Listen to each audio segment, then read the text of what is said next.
अच्छे से आपने समझ लिया होगा। आफ्टर लैरिंग्स, देखिए हम बड़े तरतीब से आ रहे हैं, धीमे धीमे अंदाज में आ रहे हैं। सबसे पहले हमने नॉस्ट्रिल्स एयर की एंट्री देखी, गेट देखा, एंटर कैसे हो रही है। ये एयर एंटर होने के बाद फिर किस में जा रही है, फेरिंग्स में। फेरिंग्स के बाद किस में जा रही है, एक और गेट आया, छोटे सा गेट आया, छोटी सी ओपनिंग आई जिसको हमने ग्लोटिस कहा। इसके ऊपर कवर था एपिग्लोटिस का। वहां से पास होने के बाद एयर हमारी जाती है लैरिंग्स में। लैरिंग्स से होते हुए ये हमारी एयर एंटर हो रही है ट्रैकिया में। That's also called wind pipe. अब जो विंड पाइप है आल्सो ये भी मेरे ख्याल, हाँ, it's confirmed that it is also made by cartilaginous material. अब ये भी कार्टिलेजिनियस का बना हुआ होता है, लेकिन इसमें सी शेप्ड कार्टिलेजिनियस मौजूद होता है। ये आप देखें ना, यहाँ गर्दन में आप इस तरह का महसूस करेंगे तो ये आपका सी शेप्ड, सी इस तरह का होता है ना, तो ये आप लोग ऑब्जर्व कर रहे हैं। अगर हम इस सी को ऐसे कर दें तो ये सी शेप्ड कार्टिलेजिनियस मटेरियल का बना हुआ है। What is the function of that C shaped material? ये सी शेप्ड मटेरियल क्या कर रहा है?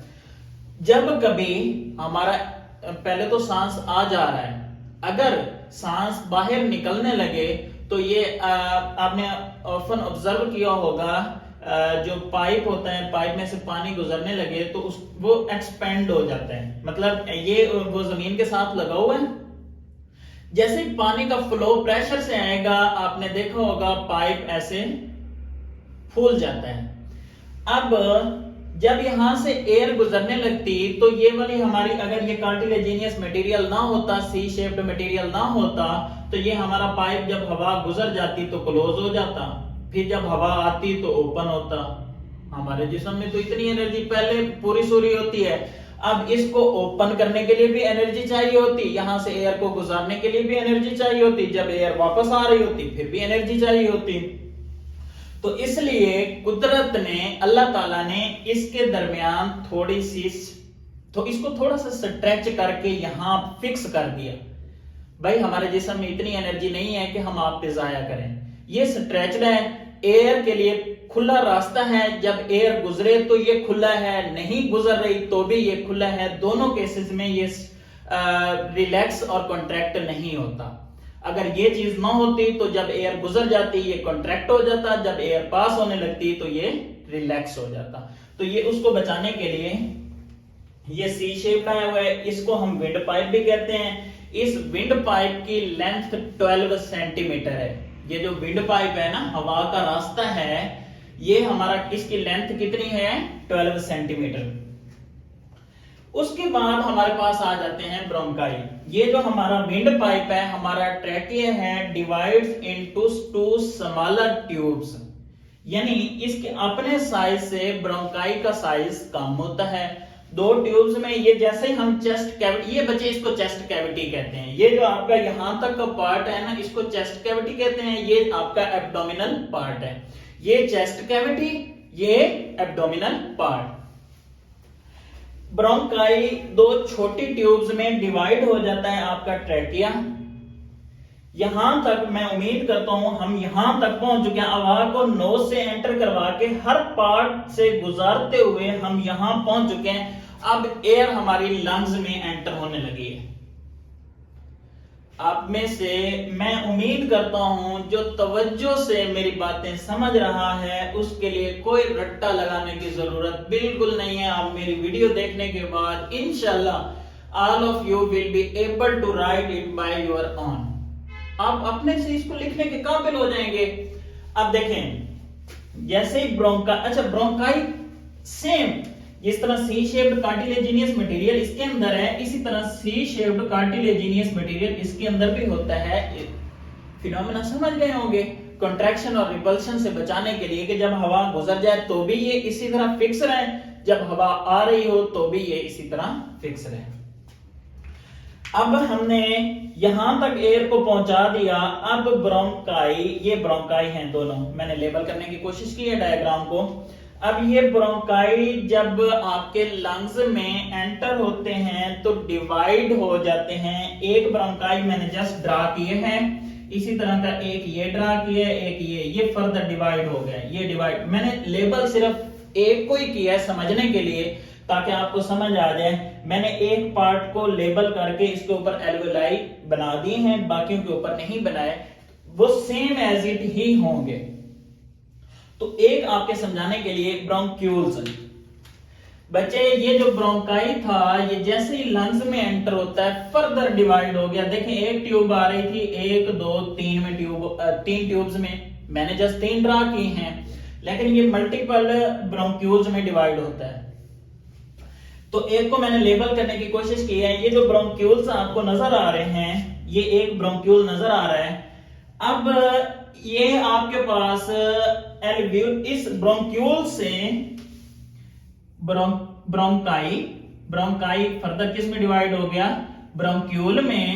ब्रोंक्यूल, अब ये आपकी एल्वियोलर डक्ट कहलाती है, जो ब्रोंक्यूल से एयर को लेके एल्वियोलाई तक ले जाती है। इनको बच्चे कहते हैं एल्वियोलाई। यानी अगर आपको इसको डिफाइन करना पड़ता है तो इसलिए आप कर लेंगे that passage which carry the air from bronchioles से एयर को लेता है और ले किधर जाता है? एल्वियोलाई में। वो पैसेज हमारे पास क्या कहलाता है? Alveolar duct. ब्रोंक्यूल से पता चल गया, ब्रोंकाई पता चल गया, ये ब्रोंकाई है। ब्रोंकाई लंग्स में एंटर हुआ, फर्दर ब्रोंक्यूल्स में डिवाइड हो गया। ब्रोंक्यूल्स से आगे जो रास्ते निकल रहे हैं, सब वेज निकल रहे हैं, वो आपके पास हैं एल्वियोलर डक्ट। अब जो alveolar duct leads to alveoli, जो एल्वियोलाई है इसका इंट्रोडक्शन देखते हैं, स्ट्रक्चर देखते हैं। ये जो आपका एल्वियोलाई है ये क्लस्टर टाइप स्ट्रक्चर का होता है। क्लस्टर गुच्छों को कहते हैं, ये गुच्छा टाइप होता है, गुच्छों के स्ट्रक्चर का होता है। अच्छा, इसके पीछे एक लॉजिक है, ये गुच्छे क्यों बने हुए हैं? ये ऐसा भी तो हो सकता था सर्कल नुमा। Why it is in the present of cluster type? तो बच्चे क्लस्टर टाइप क्यों बनाया गया होता है? To increase the area. अभी भी कुछ बच्चों को नहीं समझ आई होगी, लेट्स अंडरस्टैंड। बच्चे देखें, अगर आपके पास ये एक स्ट्रेट लाइन है, अगर मैं कहता हूं कि यहां से मैं छोटे छोटे होल करता हूं, मैंने वाटर ड्रॉप्स यहां से गुजारने हैं, तो मैं कितने यहां पे होल कर दूंगा? लेट्स से 10 कर दूंगा मैक्सिमम, छोटे छोटे होल कर दिए।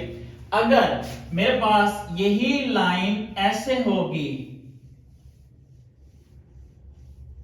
देखें जगह ऑलमोस्ट उतनी ही है। ये देखें, ये और ये देखें, इसका डिस्टेंस और इसका डिस्टेंस उतना ही है।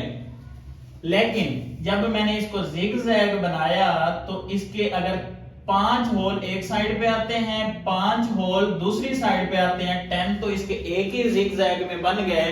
अगले जिगजैग में 10, अगले में 10, अगले में 10। अगर हमारे पास लीनियर होता तो इसमें जस्ट 10 बनते, इसमें हमारे पास कितने बनेंगे? 1 2 3 4 5 6 7, यहां 70 होल्स बनेंगे।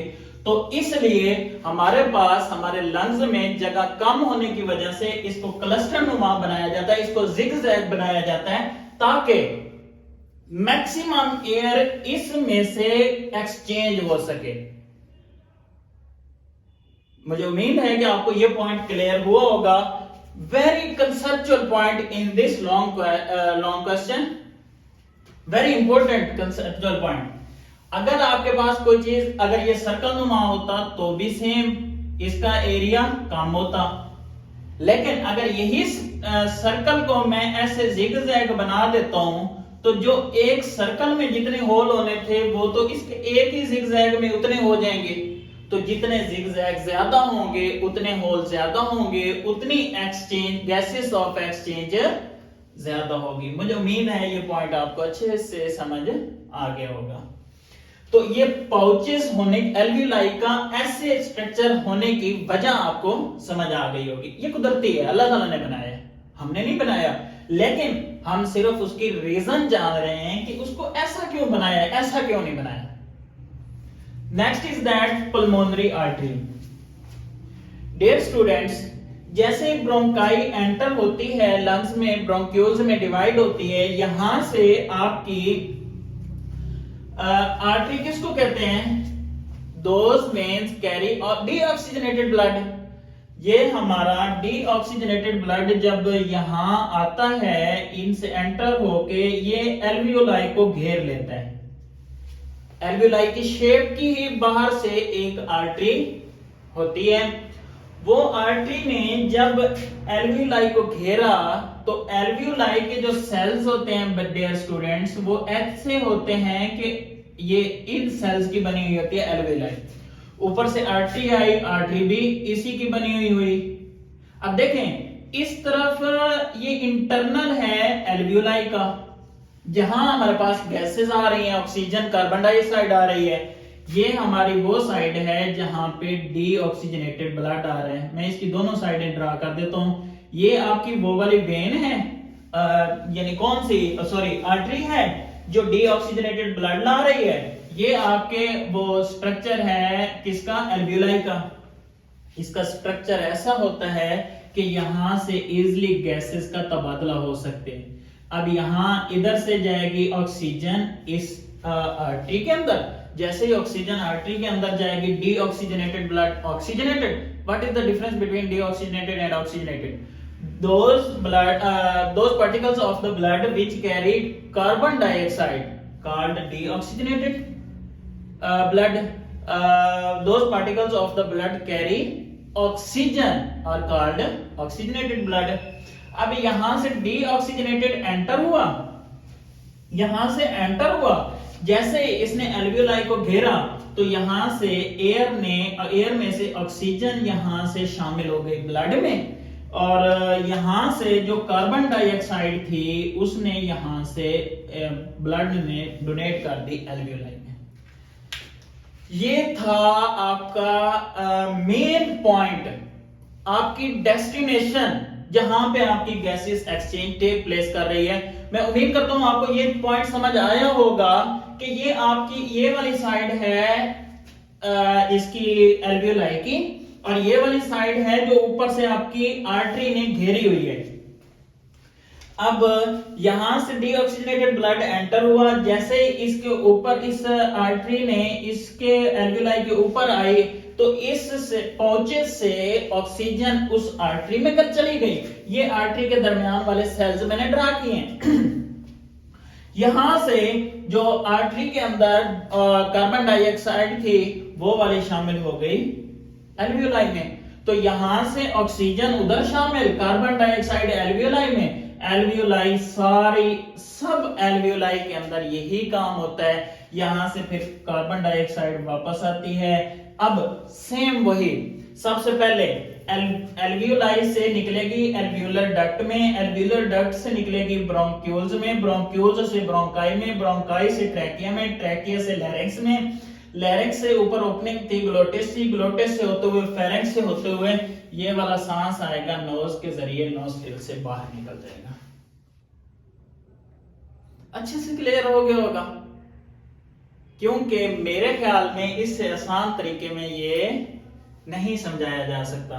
अब पल्मोनरी आर्टरी और पल्मोनरी वेन ये दोनों ने इसको ऊपर से घेरा हुआ होता है। एक डीऑक्सीजनेटेड ब्लड लाके आर्टरी को देती है, आर्टरी उसकी गैसेस का तबादला करने के बाद ऑक्सीजनेटेड में कन्वर्ट करने के बाद वेन में डालती है। वेन में डालने से ये वाला ब्लड चला जाता है आपके हार्ट में, हार्ट पंप करता है, आपके डिफरेंट पार्ट्स में चला जाता है, वहां से वो ब्लड डीऑक्सीजनेटेड वापस आता है। वापस आने के बाद इसी तरह सेम प्रोसेस होता है, एल्वियोलाई पास जाता है, एल्वियोलाई ऑक्सीजन उसमें डालती है, कार्बन डाइऑक्साइड वापस लेती है, कार्बन डाइऑक्साइड यहां से बाहर निकलती है, ऑक्सीजन आपके ब्लड में शामिल हो जाती है। लंग्स, जैसा कि हमने पढ़ा था दो पार्ट्स हैं, एयर पैसेजवे एंड लंग्स। मेरे ख्याल में कोई निकम्मा स्टूडेंट भी हो तो वो इसको इजीली अंडरस्टैंड कर सकता है। तो आप लोगों ने तो माशाल्लाह सारे समझदार हैं, तो आप लोगों ने ये अच्छे से समझ लिया होगा। Second point is that lung. अब लंग की डेफिनेशन कैसे करेंगे, इसको डिफाइन कैसे करेंगे? ऑल एल्वियोलाई, ये एल्वियोलाई थे ना, all alveoli of one side, एक तरफ के तमाम एल्वियोलाई कॉन्स्टिट्यूट अ लंग। लंग बच्चे, लंग्स उसको कहते हैं एक तरफ के जो जितने भी आपके एल्वियोलाई हैं, जितने भी एल्वियोलाई हैं वो मिलते हैं तो एक क्या बन जाता है? लंग बन जाता है।